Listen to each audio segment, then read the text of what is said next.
Дим, приветствую.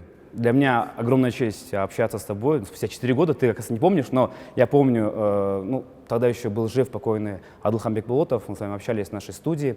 Тогда, я помню, вы проводили сборы еще в Тамге, да? Вы долгое время там проводили. Я помню, что вот буквально в прошлом году у вас брали интервью, говорили, что в Тамге как-то поспокойнее, это южный берег, не беспокоит. А на сей раз вы приехали вот сюда, на север.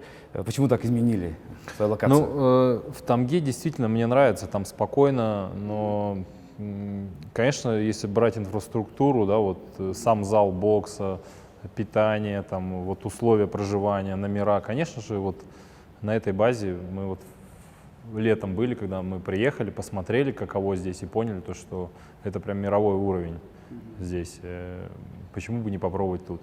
И, в принципе, тоже здесь отдаленность такая от города. В принципе, тоже в изоляции здесь находимся. И нам здесь очень понравилось в этот раз. Я процитирую вашего, мне кажется, одного из любимых боксеров, для меня тоже, это Шугар Рэй Леонард. Он говорил: бокс возбуждает во мне агрессивные инстинкты, но не обязательно инстинкт убийцы. Сейчас вас называют убийцей мексиканцев. Как вам это прозвище вообще? Да, я спокоен к нему, но, честно, какой я убийца? Я же никого не убил, по сути. Просто так сложились обстоятельства, что я дважды подряд боксировал с мексиканскими боксерами, с известными, с одними из самых лучших в этом весе. Поэтому так и сложилось.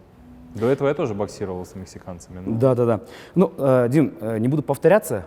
В принципе, у вас очень много брали интервью, и в Кыргызстане тоже, там я видел, что 3 интервью больших брали. Поэтому, у меня есть личные вопросы, которые я особо не понял, хотел бы уточнить некоторые моменты. А так, в целом, давайте поговорим, наверное, про бокс, потому что вы о себе очень много рассказывали. В целом, мы вас прекрасно знаем, но хотели бы вот вашу точку зрения насчет бокса в целом поговорить.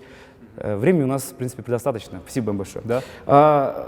Я тоже Токмака, я тоже там родился, и так же, как и вы, покинул Токмок в 11 лет. Но когда я видел ваше интервью, вы рассказываете прям с таким вот воодушевлением про Токмок, да, то классное время было, это действительно там мое счастливое детство. Но для меня почему-то Токмок в то время запомнился каким-то мрачным городом, да, у нас комендантский час был, постоянно там разборки, убийства были, это как-то у нас не состыковывается, да, наше детство было разным. Да. Я, возможно, может быть, в 2000-х так было, может, в 90-х поспокойнее было. Ну, не знаю, у меня детство было очень счастливым. Я прям очень люблю свое детство, которое я провел в Токмаке, потому что у меня были друзья. Я в школе, да, были драки у меня, но у меня всегда были близкие друзья, у меня всегда были теплые отношения с одноклассниками, со всеми. То есть вообще я люблю детство, да, то есть это такое беззаботное. Мне нравились мои учителя в школе, то есть по сравнению с учителями в России, да, учителя в Кыргызстане, они более по-домашнему как-то относятся к детям. То есть они там двойки просто так, двойку не поставят в журнал. То есть если она знает, учитель, что ты не выучил что-то, он оставит тебя после уроков, он там позвонит родителям, поговорит, но двойку не поставит. Он добьется того, чтобы ты сдал на 3, грубо говоря, минимум, да. А в России такого не было, да, то есть в России сразу такая как бы взрослая жизнь. Вот я когда в 6 класс попал в Россию, то есть не знаешь 2, все, и дальше ты как бы должен взрослеть, ты должен понимать, что учить никто там не будет с тобой нянькаться. А в Кыргызстане было вот так вот тепло, то есть потом мои тренировки, у нас, когда я приходил на тренировки, у нас это как семья была, да, то есть мы вот все ребята до сих пор общаемся, дружим. То есть для меня детство вообще было шикарное. Отлично.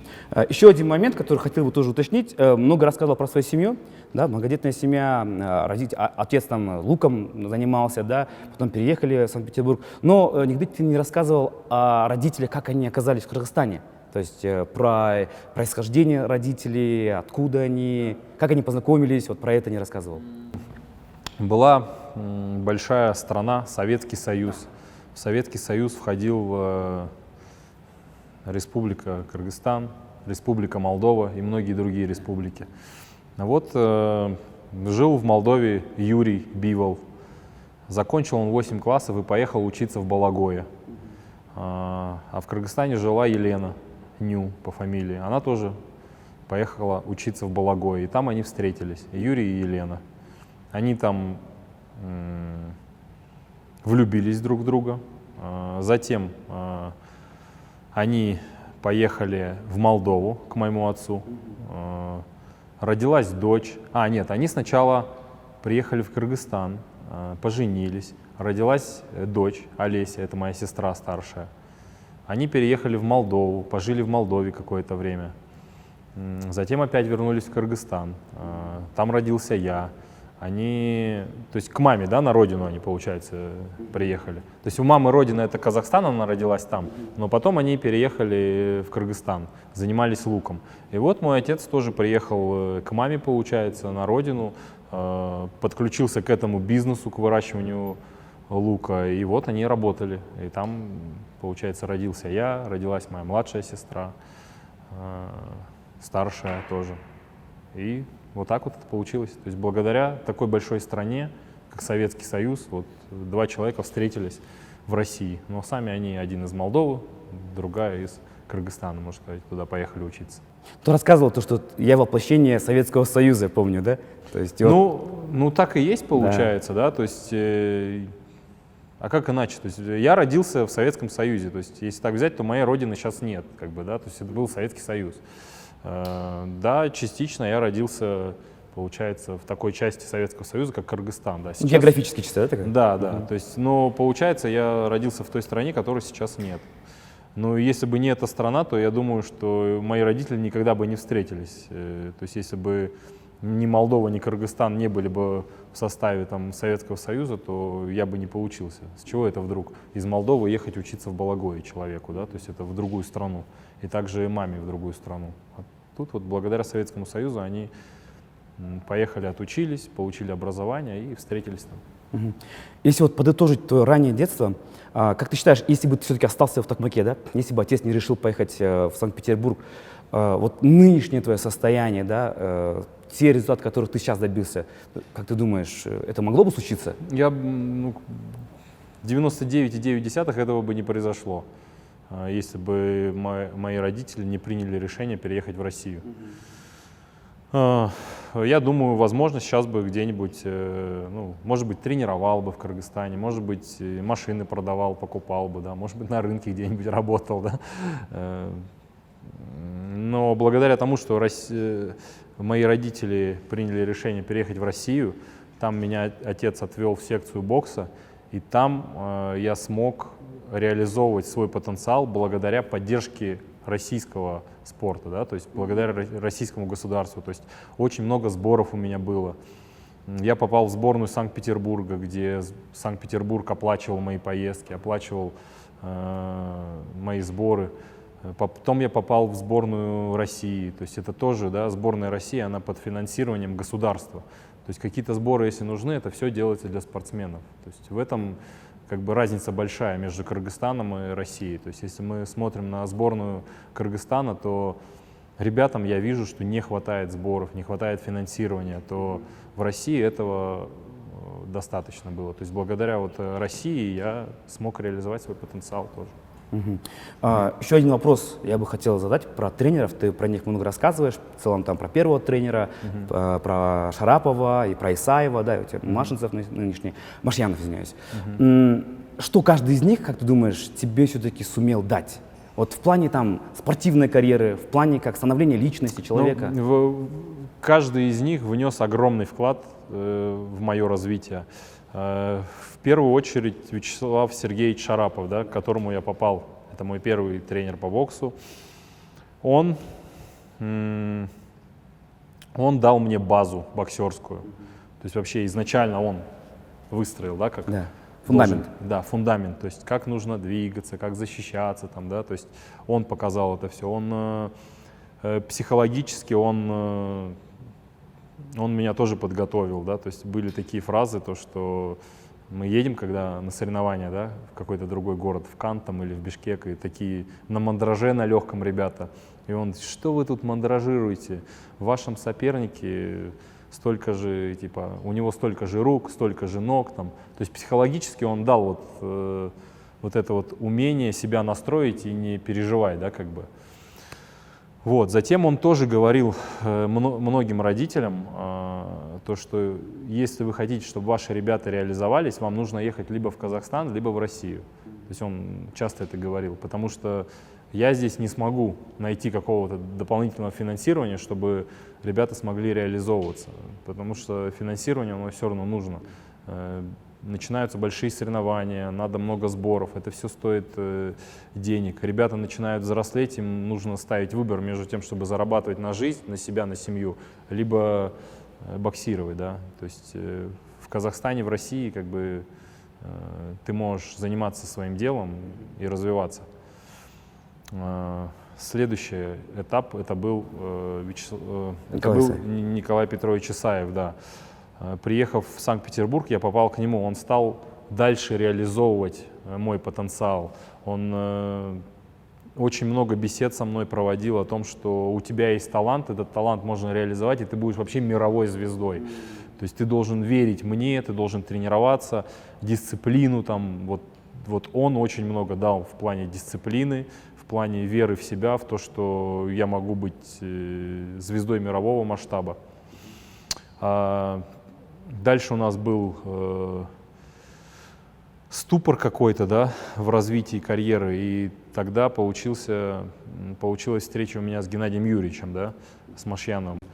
Тот смог из этого ступора, да, то есть в какой-то тупик я вошел, он смог дальше меня поднять вверх, сказать мне то, что я боксер не только любитель, потому что, общаясь с Николаем Петровичем Исаевым, мы видели меня боксером-любителем, олимпийским чемпионом. То есть в любителях я должен был выиграть все. А Геннадий Юрьевич, он объяснил то, что профессиональный бокс — это намного важнее, это намного громче победы. И я как боксер могу быть боксером-профессионалом. То есть я в это поверил. И я увидел в работе с Геннадием Юрьевичем то, что нужно как бы больше прислушиваться к своему организму, больше индивидуальности какой-то. И получать от процесса удовольствие больше, то есть не сильно себя не перегружать, то есть все делать в удовольствие. И вот результат всех трудов моих тренеров, моих родителей, всех, кого я, в принципе, встретил на своем пути. Ты сказал про трудный эпизод. Как я понимаю, это вот переход от юношеского бокса во взрослый бокс. Это тот момент, да? Да, да, это как раз от юниоров переход во взрослый бокс, да, вот это вот. Как вот момент ты преодолел? Потому что для многих боксеров, я понимаю, то, что это очень сложный момент. Многие даже бросают в этот момент. Да, да, очень многие боксеры, кто показывал хороший результат в юношах и в молодежи, они как бы не показывают во взрослом боксе. У меня это как было? То есть ты всегда боксируешь с ребятами примерно своего там возраста, да, а тут у мужчин, у них взрослый бокс, он более терпеливый, более крепче, более выносливый, он, то есть более жестче. То есть нужно было какое-то время это все пережить, нужно было что-то поменять в технике. И вот, в принципе, получилось так, то, что Николай Петрович принял для себя решение там, переехать в другой город. У него там свои планы появились тогда, когда у нас не вышло завоевать место в составе сборной, чтобы поехать на лицензионные какие-то турниры. Тогда он принял решение, что он будет развиваться немного в другом направлении, будет поднимать бокс в другом городе.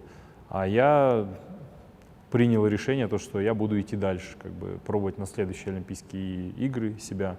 И тогда встретил как раз-таки Геннадия Юрьевича, да, как своего следующего тренера. В 2014 году перед чемпионатом России ты принял решение, что хочешь перейти в профессионалы. Да? Какие все-таки у тебя были опасения? Вот, переход именно в профессионалы, чего ты боялся, возможно, какие трудности ты ожидал сам лично? Ну, какие трудности ожидал? Наверное, то, что мне придется боксировать 12 раундов когда-то, и для меня это казалось, что это что-то невозможное, потому что я всегда боксировал 3 там раунда, да, то есть одно из таких было сложных. А так в целом мне очень понравился этот переход, потому что я стал реально более индивидуальным спортсменом. Потому что в составе сборной мне уже тогда было 23 года, все равно есть какие-то свои травмы, есть какие-то свои пожелания. Хочу это делать, не хочу это делать, это мне нужно, это не нужно. И когда ты в сборной, там очень много людей, и все должны делать одну и ту же работу. Нужно тебе это, не нужно, как бы. Если ты это не делаешь, значит, ты не имеешь права быть, грубо говоря, да, в сборной. То профессиональный бокс — это ты один, все делается ради тебя. Вот то, что тебе нужно, то и будут делать ради твоего развития. То есть если тебе не нужно отрабатывать какой-то прием, потому что он у тебя не идет, ты его не будешь отрабатывать, ты будешь отрабатывать то, что тебе нужно. И мне вот этот вот переход понравился, в принципе. А вот как ты считаешь, вот именно тот момент сам перехода из любительского бокса в профессиональный, многие ведь задерживаются в любителях, там у нас есть куча примеров, да, тот же Азат Усиналиев, твой знакомый, токмакчанин, наш земляк, тоже задержался ведь, да, хотя у него был шанс перейти в профессионалы. Почему эти люди задерживаются все-таки, как думаешь? Есть две причины, почему люди задерживаются. По поводу... Одна причина — это когда у людей просто нет возможности подписать хороший контракт, нет хорошего предложения, хорошей команды, которая возьмет этого человека под свое крыло и будет его развивать как профессионального боксера. Это одна причина, да? То есть не можешь найти команду, которая делала бы тебе бои. А вторая причина — это больше связано с такими боксерами, наверное, как из России, может быть, ну, из таких стран, где поддержка хорошая любительского бокса. Ты привыкаешь быть в хорошем месте, то есть ты в сборной, ты получаешь зарплату, ты один из лидеров, у тебя все по полочкам расписано. В принципе, ты и так живешь хорошо. И тут тебе нужно что-то вдруг менять. Как бы кому охота что-то менять, раз и так хорошо?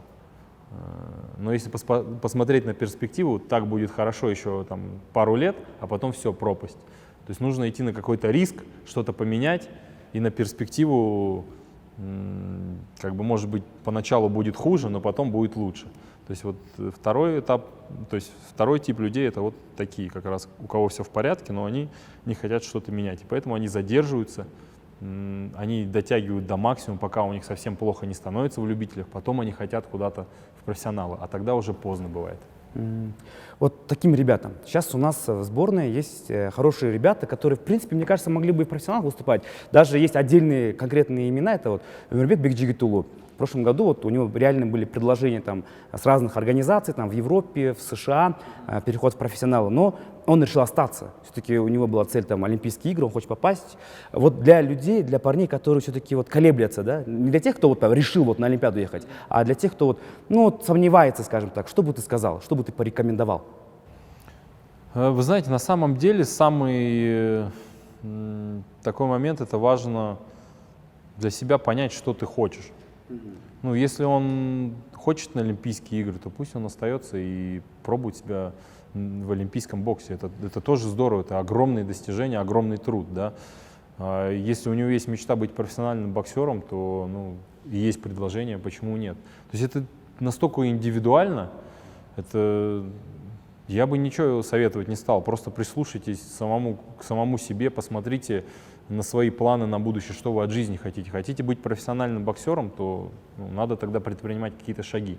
Если есть желание быть олимпийским чемпионом, нужно тоже предпринимать шаги. То есть это такое дело каждого. Мы затронули тему нашего бокса. Ты очень давно уже приезжаешь в Кыргызстан на сбор, мне кажется, 6-я, 7-я, да, у тебя? Ну да, частенько я так частенько приезжаю. Раз в год, может, где-то. Да. Ну, то есть, когда ты в первый раз приезжал, это понятно, там со сборной России это были сборы, потом уже как профессионал тоже приезжал, там у нас сборная постоянно там с тобой, то есть они пытаются там попасть на 2 недели с тобой вместе, да, потренироваться там. Там была другая сборная. Потом как-то состав меняется, сейчас уже другая абсолютно сборная. Что ты заметил? Есть ли рост какой-то, либо стагнация самих спортсменов в их мышлении, либо там в системе тренировок, тренеров? Что ты заметил в целом? Ну, в принципе, я замечаю то, что ребята, когда новые подключаются к нам, то есть всегда все равно какие-то новенькие ребята подключаются, они как бы становятся проще, наверное.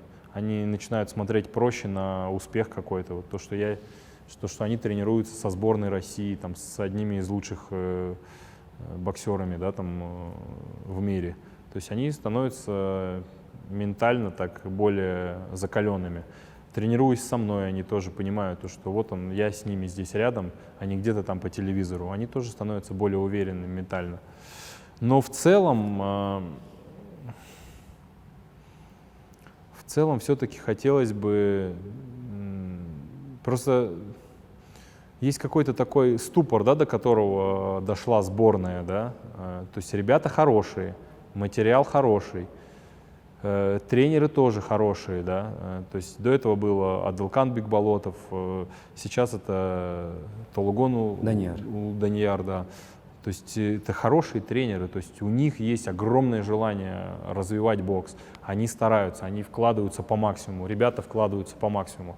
Но есть определенный ступор, да, к которому должны подключиться больше организационная какая-то, да, такая масса извне. То есть дать ребятам какую-то, может быть, зарплату, да, то, чтобы они дальше могли тренироваться спокойней, не думать о том, что им нужно там, у кого-то, может быть, там отца нет, там, да, или ему нужно думать о матери, там, у кого-то там жена есть уже, может, дети, да, им нужно думать о заработке, они не могут спокойно дальше тренироваться, то есть они доходят до определенного ступора. Им нужно больше соревнований каких-то, то есть это тоже все извне, чего я, в принципе, как-то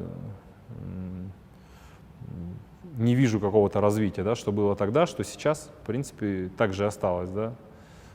Охота, чтобы была больше такая помощь ребятам в этом плане. Тогда будет дальше толчок в развитии.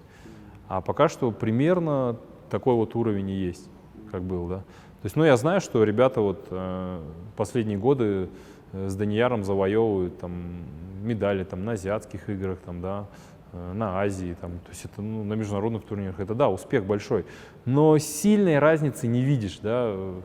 Охота, чтобы прям увидеть, что с ребятами есть там доктор, есть массажист в их команде, что есть какие-то специалисты с ними дополнительные, не просто тренер, который всей душой за них, и боксеры, и все.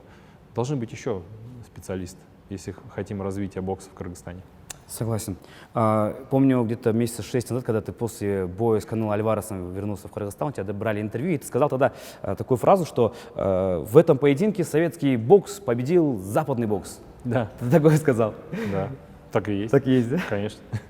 Смотри, я к тому, что ты реальное воплощение вот, эталонного боксера советской школы бокса, да? Реально, конкретно есть. Но если мы сравниваем там другие какие-то сборные, других спортсменов, которые как-то придерживаются советской школы, ну, честно говоря, особых прям я не вижу результатов, да? Как ты считаешь, в чем твоя все-таки разница с ними и в чем ты именно конкретно преуспел? Ну, посмотреть на Усика, на Ломаченко, можно сказать тоже, что это советская школа бокса. На Геннадия Головкина. Они у кого занимались? У советских тренеров, да? Не, ну у них все-таки стиль чуть не похож на твой стиль, да? Не ну, на у советский. всех индивидуальный стиль, да, если так взять. У тебя прям образцовый советский стиль прям. Ну, может быть, есть какие-то, ну да, больше советский. Ну, не знаю, у Усика тоже. Он, Усик, да, более-менее, да, похож. Да, тоже подвижный. Я не знаю, это же, конечно же, не только, это же не просто, что одно кунг-фу сильнее другого и все. Да. Конечно же, это же работа менеджера, работа тренеров, которые со мной работают. Там тренер по УФП, тренер, мой личный тренер, да, то есть система подготовки, то есть какие-то свои личные качества, да, там, как человека, да. То есть это все влияет. Вот эта вот вся работа и плюс советская школа бокса, она дала тот результат. Хорошо.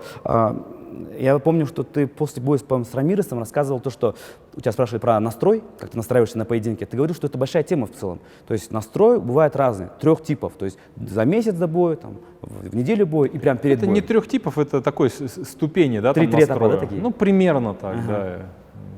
Как-то да. Как они отличаются в целом? Ну, я уже не помню, а что я сказал там про это? Ты сказал и последний тип, когда перед прям боем все забываю, вообще абстрагируюсь, становлюсь эгоистом. Да, да. То есть, ну, конечно же, поначалу настрой какой, да, там, вот за 2 месяца тебе говорят, ты будешь с этим боксировать. Ты как бы начинаешь себя настраивать, что все, я буду с ним боксировать, вот у меня этот соперник, выиграю я его или нет. Я его должен выиграть. В принципе, у него такие-то есть плюсы, есть такие-то минусы. У меня такие-то плюсы, такие-то минусы. Я, в принципе, должен выиграть. Хорошо. И начинаешь потихоньку забывать об этом, да? Просто начинаешь подготавливать свой организм к работе. Дальше уже во время тренировочного процесса ты начинаешь настраиваться на то, что, ну, к примеру, дают там задание, да, там пробежать там, час. Ты бежишь, и ты понимаешь, что в принципе ты возвращаешься раньше, там 55 минут пробежишь, а не час. И ты себя настраиваешь, что слушай, если я сейчас 55 минут пробегу, а не час, эти мысли потом будут меня подъедать перед боем. Я там не добежал 5 минут, там. И ты начинаешь, нет, я добегу ровно час, может быть, чуть-чуть больше. Тогда я как бы скажу себе, что я все сделал, как бы я всю работу прошел, с чего вдруг я должен проиграть, с чего вдруг я должен устать. Я сделал все, что мне сказал тренер, да, там. Начинаешь выполнять всю работу, стараться по максимуму. И, конечно же, уже когда последняя неделя, как настроиться, да, ты уже остаешься с самим собой наедине. Ты начинаешь думать, мне там в субботу боксировать, сегодня понедельник. Что мне надо поесть. Каждый день думаешь о своем организме, чтобы он чувствовал себя хорошо, чтобы тебя ничего не тревожило, никто не раздражал, никто не позвонил лишний раз, лишние разговоры там не напрягали. И ты стараешься делать, чтобы твой организм получал только удовольствие от жизни. Тренировка, ты потренировался, настраиваешь себя на то, чтобы дальше восстановиться и опять на следующую тренировку пойти. Начинаешь смотреть, как публика реагирует на тебя, начинаешь смотреть на своего соперника, как он реагирует, и начинаешь себе говорить, что я лучше, я всю работу выполнил, я все сделал, я не хуже его, я провел там по любителям столько-то боев, профессионалам, я выиграл таких-то соперников. То есть начинаешь искать плюсы в себе, и в итоге выходишь в ринг, уже зная то, что все, только...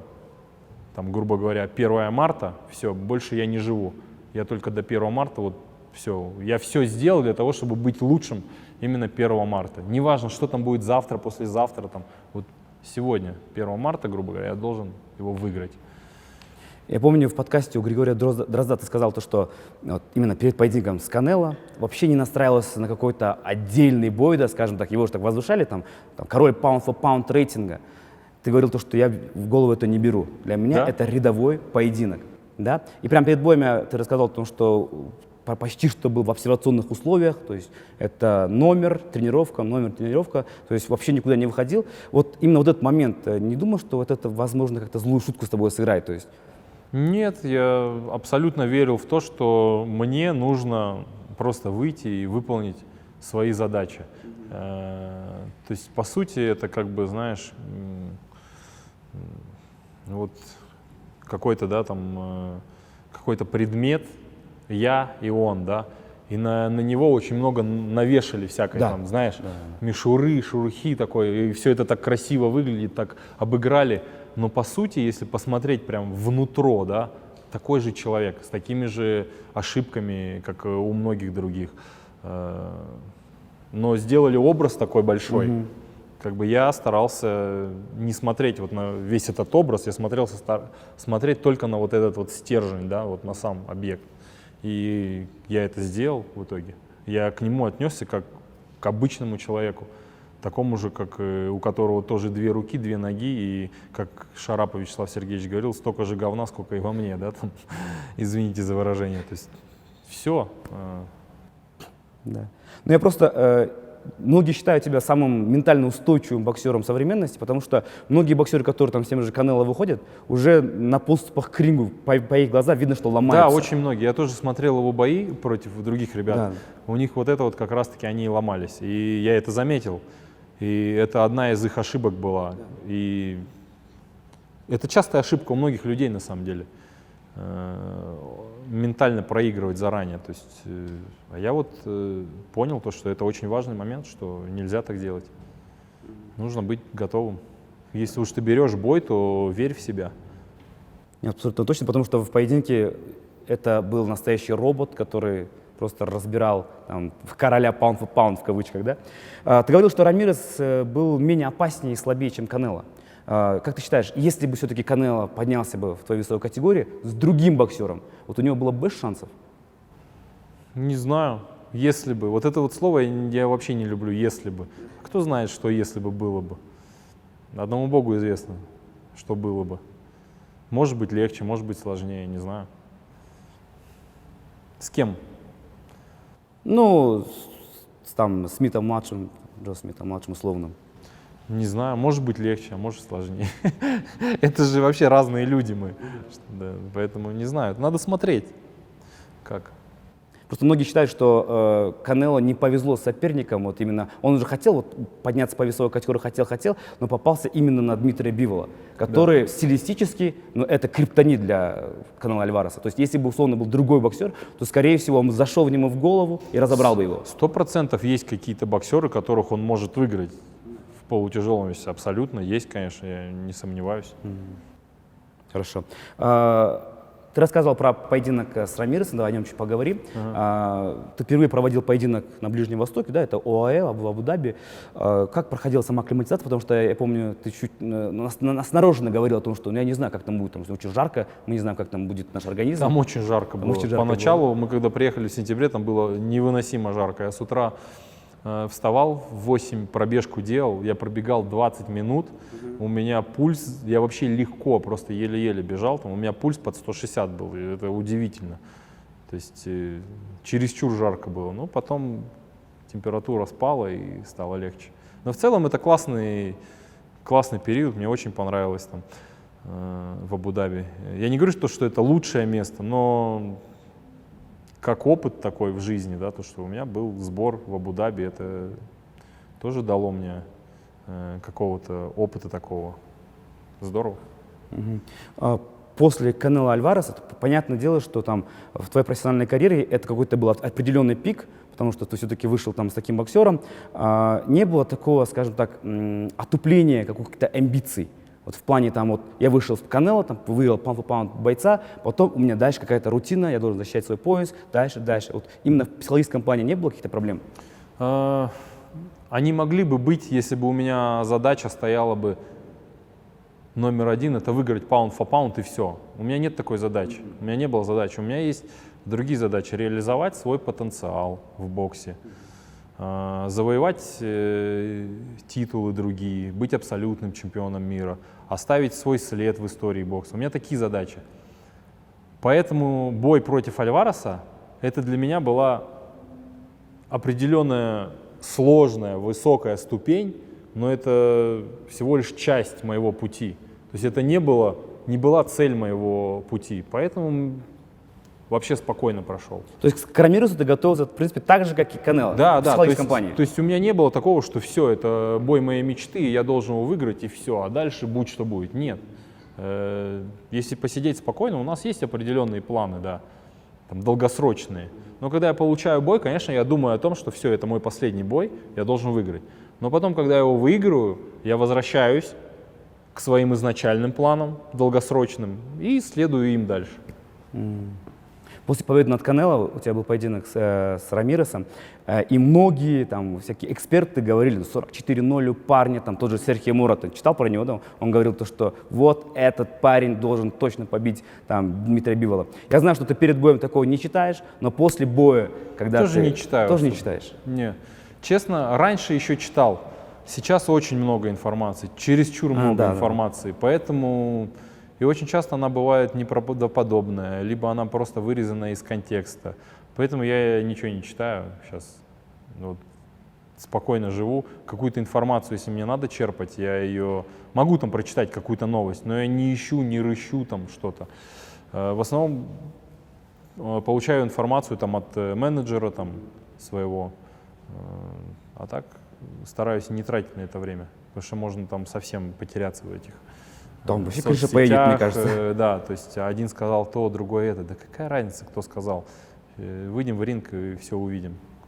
Да, мы, собственно, и увидели. С Рамиресом, честно говоря, какой-то D-класс был. Но в начале поединка я заметил то, что Рамирес пытается как-то тебе по корпусу больше работать. Ты сам заметил то, что вот у него какой-то геймплан был работать больше именно по корпусу? Но он изначально боксер такой, что он по корпусу бьет, да, хорошо. То есть он, да, зацепил меня даже пару раз в бою по корпусу. Да, он следовал своему плану. Но наш план был лучше. Был лучше, да. Хорошо. Смотри, Эдди Хирн заявил, что если Бетербиев не будет готов к поединку с Биволом, то следующим соперником будет Джошуа Буатси. Это правда? Я с Хирном не общался, не знаю, пока что тоже новостей каких-то от менеджера своего не слышал. Но есть такое, что, возможно, я проведу свой следующий бой в начале лета, либо, может, в середине. То есть какие-то даты. Мы готовы к любым вызовам. Говорят, снова Абу-Даби, да, возможно, будет? Вот я не знаю, может Абу-Даби, может Америка. То есть у меня пока нету конкретики. То есть вот на самом деле часто очень я то, что слышу, оно как бы... Бывает, ваши новости свежее, чем мои. Кто-то что-то сказал. Не, ну Эдди Хирн об этом сказал 2 недели назад, то есть потом еще через неделю подтвердил. Да, я не слышал от него, то есть от своего менеджера, да, то есть конкретики какой-то. То есть можно сказать что угодно, но пока нету какой-то конкретики, я предпочитаю не общаться с менеджером, ну или спрашивать, а вот что он сказал, а что этот сказал. То есть у нас в основном так, что есть какая-то более-менее конкретика. Я просто не хочу участвовать в этих, он сказал, он не сказал, там. Я хочу знать конкретно что. Понятно. Я понял, то есть конкретного предложения с Буатси не было? Нет. Все понятно. Давай поговорим насчет своего потенциального соперника. Все понимают то, что есть парень по имени Артур Бетербиев, да, твой соотечественник, парень, у которого 3 пояса, да. Но он все-таки намного старше тебя, да, 37-38 лет уже ему, да. Недавно он провел поединок против Ярда. По мнению многих любителей бокса, это был самый сложный поединок в его карьере. Для тебя, я знаю просто к тому, что Машьянов говорил, что, и ты сам тоже подтверждал, еще до запланированного поединка с Альваресом, что он говорил, вот с Альваресом это тебе поможет, он чему-то тебя постоянно учил, что может помочь тебе в поединке с Альваресом. Вот сейчас... Кто? Машьянов. То есть он что-то подсказывал, то есть какую-то фишку добавлял. Ты сам это говорил? Геннадий Юрьевич? Да. Ну. Да, еще до запланированного поединка с Альваресом. Сейчас пока что бой с Бетербиевым еще не запланирован, но смотрел ли ты бой Бетербиева и Ярда? Честно говоря, не весь полностью бой смотрел. Смотрел, наверное, с раунда 3-го. То есть не было еще... В лайве, да? А? В прямом эфире? Да, в прямом эфире. То есть с 4-го или с 3-го раунда посмотрел. Да. А потом даже не перематывал, не смотрел, полностью не анализировал. Потому что когда я узнаю, что есть прям конкретно переговоры ведутся, тогда я посмотрю и этот бой, и предыдущий, и спокойно поизучаю. А пока что не хочу тратить сильные эмоции. Но то, что я увидел, в принципе, как бы я понял что-то для себя. Но углубленно еще не смотрел, не изучал. После этого боя легендарный Тимоти Брэдли сказал, что, честно говоря, после этого боя я утвержденно скажу, что у Бетербиева шансов нет против Бивола. Слишком много Бетербиев пропускает. А ты, я знаю, по статистике я смотрел, один из самых мало пропускающих боксеров вообще в ростере всего бокса. Да, это так. Что я могу сказать? Вы знаете, да любой боксер может выиграть меня в моем весе, и я могу выиграть любого в своем весе. Это зависит от многих факторов. В основном все факторы я беру ответственность на себя за все факторы. Как я подойду к этому бою, какая у меня будет подготовка, какой у меня будет настрой, смогу ли я быть сфокусированным весь бой, не будет ли у меня болеть что-то, как я высплюсь перед боем. То есть я ответственность всю беру на себя, и дальше я должен себя подготовить. И я знаю то, что я могу выиграть любого в своем весе, и также я могу проиграть любому в своем весе. Зависит от того, как я буду готов в данный день поединка. Да? И что значит профессиональный боксер? Вот как раз-таки профессиональный боксер, профессионал, да, своего дела, это тот, который учитывает все риски. То есть ты должен учесть абсолютно все риски. Ты не должен быть травмирован, ты должен подготовиться хорошо. И тогда ты можешь себя назвать профессионалом и выступить. И я, в принципе, верю, что я могу быть лучшим в своем весе. Просто мне нужно правильно подойти. А вот это вот очень сложно. То есть очень много талантливых ребят, талантливых боксеров, вообще талантливых специалистов. Но бывает такое, то, что где-то чуть безответственно подошел к какому-то моменту, и что-то случается. Не удается выполнить миссию свою, да, не удается выиграть или что-то, выполнить какой-то заказ. И человек говорит, вот, да это же из-за того, что я там отравился же перед боем.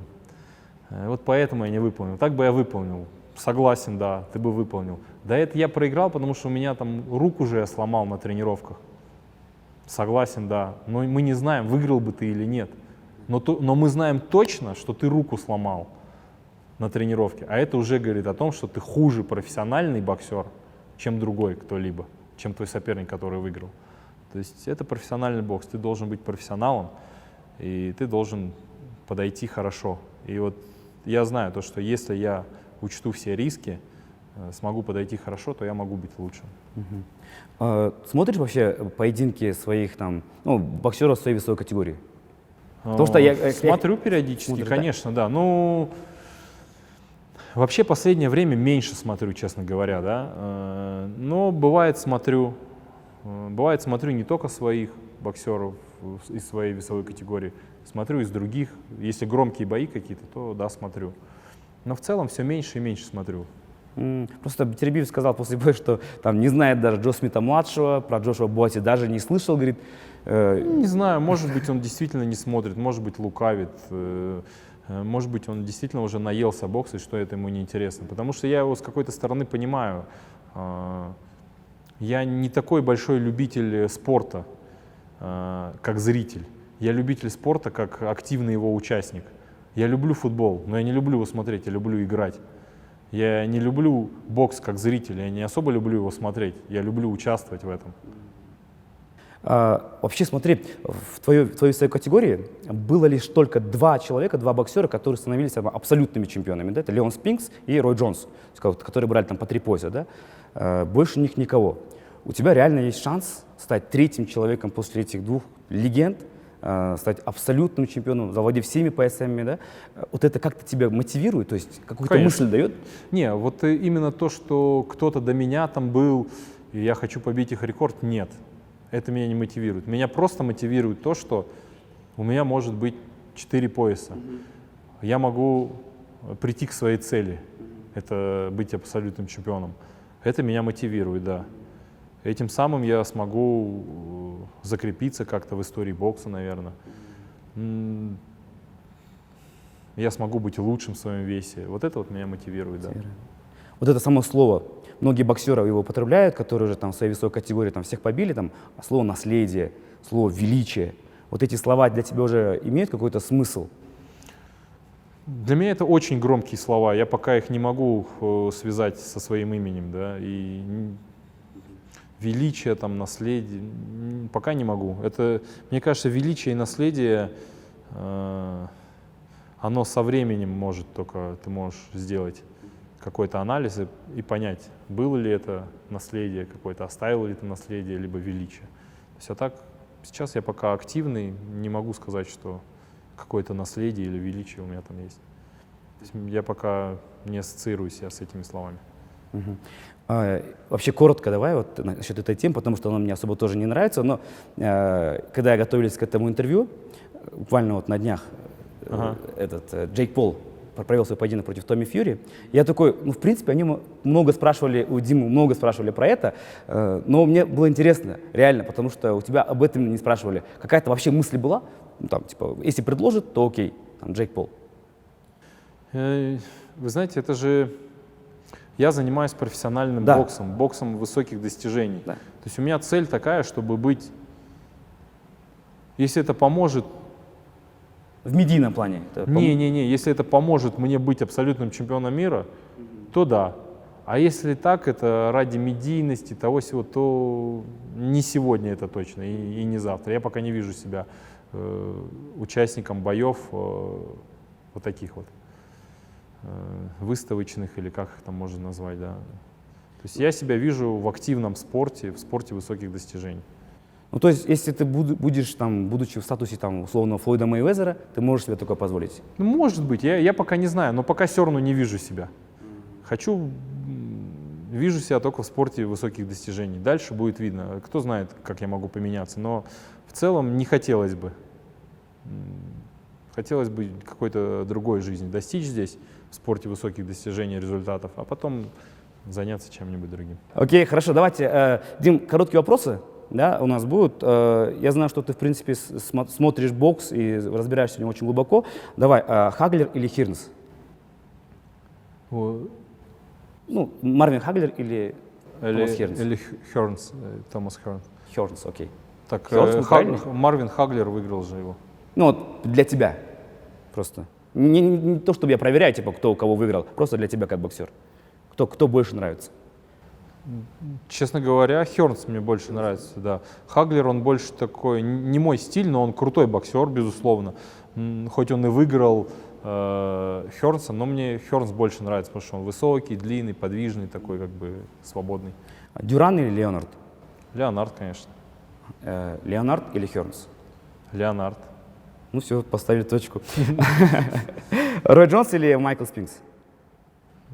Мне Рой Джонс нравится. Я его считаю очень талантливым боксером, неимоверно талантливым. Хорошо. 5 лучших боксеров в истории бокса? Вообще за всю Да, историю за всю бокса? историю бокса, да, по твоему мнению. Конечно же, это Мухаммед Али. Он даже не то, что как боксер, он как личность огромная. Да? Тот же Рой Джонс, Майк Тайсон, Шугар Рэй Леонард, мой любимый боксер. Ну и, конечно же, нельзя в эту пятерку не включить Флойда Майвезера. Потому что это и боксер, и бизнесмен, это показатель того, как можно сделать идеальную карьеру без проигрышей. Да. Назови 3 лучших боксеров в СНГ, кроме себя вообще. Ну, конечно же, это Головкин, это Усик, это Ломаченко тот же. Угу. Лучший бой, который ты видел вообще в жизни? Вживую или вообще, или как? Ну давай вообще по телевизору, может быть, даже. Не могу выделить один бой. Давай не могу. 3 отметим тогда. Потом один, который ты видел вживую.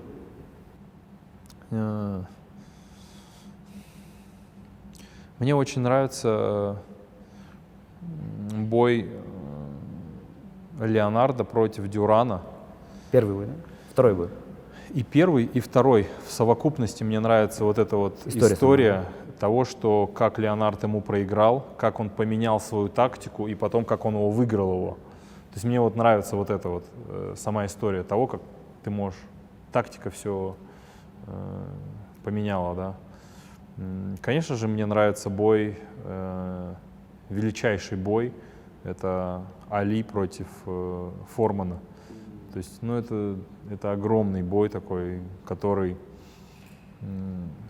показал нам, да, то, что какая бешеная сила у Формана, как Али все эти удары выдерживал, терпел, и в итоге в один момент бах, серию сделал и выиграл нокаутом. То есть это, ну, такие величайшие бои. То есть мне нравятся вот эти бои. Еще один бой. Еще один бой.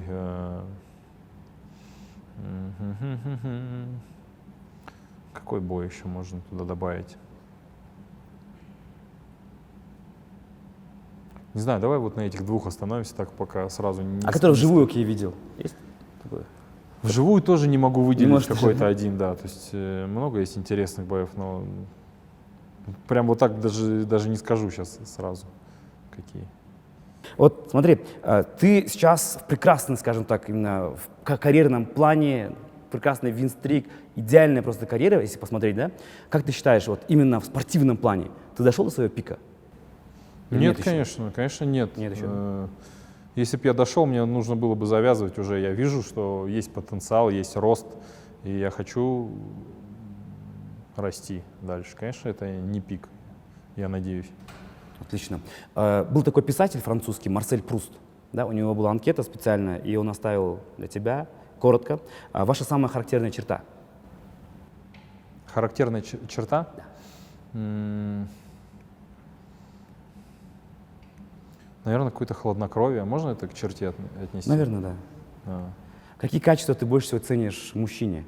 В мужчине? Да. Умение отвечать за свои слова, в первую очередь перед самим собой. То есть, знаете, вот часто бывает, мы себе говорим, я в понедельник начну новую жизнь, да. Даже если мы это никому не сказали, а самому себе. И в итоге идешь и выполняешь эту реально, там, бросил курить или там, начал тренироваться.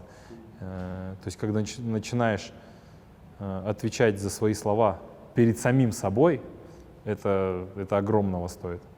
Конечно же, во вторую очередь это умение отвечать за... То есть брать ответственность за свои слова, да, то есть сказанные самому себе. А второе, это уже, если ты научишься этому, то ты научишься брать ответственность за свои слова перед другими людьми уже. Кому ты что-то обещал, ты уже это выполнишь. То есть, мне кажется, мужчина очень... настоящий мужчина, он прям должен уметь отвечать за свои слова. А вот качество в женщине, которое ты больше всего ценишь?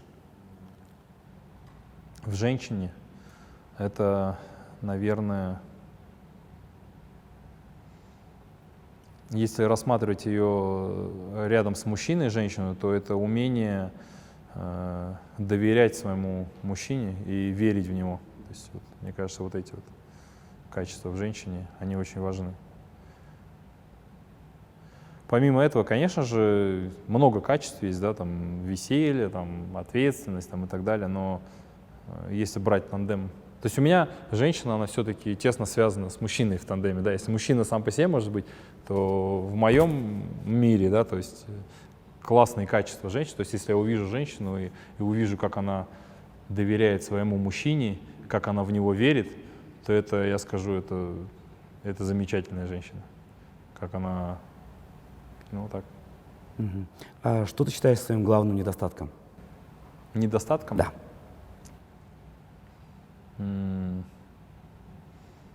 Не знаю, сказать нет, наверное, иной раз людям. Хорошо. А ваша идея о счастье? Идея счастья? Да.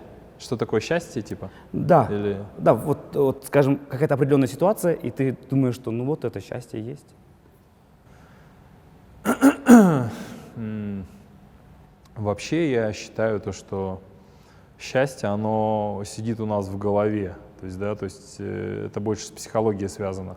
Потому что я знаю много людей, кто действительно успешные, кто достиг чего-то, кто зарабатывает хорошие деньги, и в то же время они не так счастливы. То есть смотришь на них, они как бы не очень счастливы. То есть видно, что он не наслаждается жизнью. И в то же время я знаю людей, которые не особо успешны, но они получают от жизни какое-то удовольствие. Вот они все, что не делают, они всему так рады, вот как дети. То есть я не знаю, это, наверное, счастье, это какое-то вот что-то такое психологическое, психология какая-то у нас внутри. Как ты относишься ко всему. То есть если ты говоришь спасибо вообще за то, что ты там жив-здоров, то, наверное, человек уже потенциально может быть счастлив, да, там. То есть это такое сложное, да. Кто-то... Я для себя вижу, что вообще все здорово, когда я жив-здоров, когда мои дети живы-здоровы, нам есть что поесть. То есть я для себя понял, что мои родители тоже живы-здоровы. Вообще я уже счастливый человек. То есть позитив и счастье, оно очень сильно граничит друг с другом. То есть позитивный человек, он, наверное, счастливый человек. Хорошо. А что вы больше всего ненавидите? Прям, вы знаете, честно говоря, у меня каких-то таких ярких негативных чувств, наверное, не бывает, что я прям ненавижу что-то. Не люблю, когда мне врут. Вот это вот я точно не люблю. Я не люблю, когда люди себя восхваляют излишне. Я вот прям очень сильно не люблю это. Когда мне пытаются доказать что-то, что там люди такие прям великие. Я это не люблю, потому что я в это не верю, что человек может знать прям наперед что-то многое, что он может так говорить о своем величии. Не люблю, когда врут и не отвечают, наверное, за то, что сказали, не выполняют обещания. Наверное, это, в принципе, схожее. Да, там. Вот. И я не люблю, если честно, пессимистичных людей. Вот. Реалистичных, да, а вот пессимистичных, вот мне прям неприятно находиться с людьми. Не могу сказать, что я ненавижу, но мне неприятно. Потому что из любой негативной ситуации можно сделать позитивную, и можно сказать себе, что это для меня урок, и с улыбкой на лице принять этот урок и идти дальше вперед. Даже есть много людей, да, безусловно, есть такие горя в жизни, которые происходят, там, смерти, болезни, там, но надо стараться все равно их переживать, и угнетение какое-то самого себя, наверное, это неправильно. То есть, Рано или поздно мы все-таки встретимся с Богом. Вот если в нынешнем твоем положении, скажем так, да, в складе ума, если бы ты с ним встретился, что бы ты ему сказал? я бы ему сказал только огромное спасибо за ту жизнь, которую он мне вообще предоставил на этом белом свете. Больше только спасибо. Я рад всему тому, что у меня есть. И финальное. В чем сила? В правде, брат. В чем сила? Да, я не знаю, в чем сила. Смотря в какой области, да, в чем сила. Не знаю. Сила в том, чтобы верить в себя, не быть слепым на какие-то, не смотреть, то есть слепо на какие-то вещи, которые тебе явно говорят, что вот не делай так или делай так. То есть хладнокровно и уверенно. Мне кажется, такие люди, как бы, они и сильные.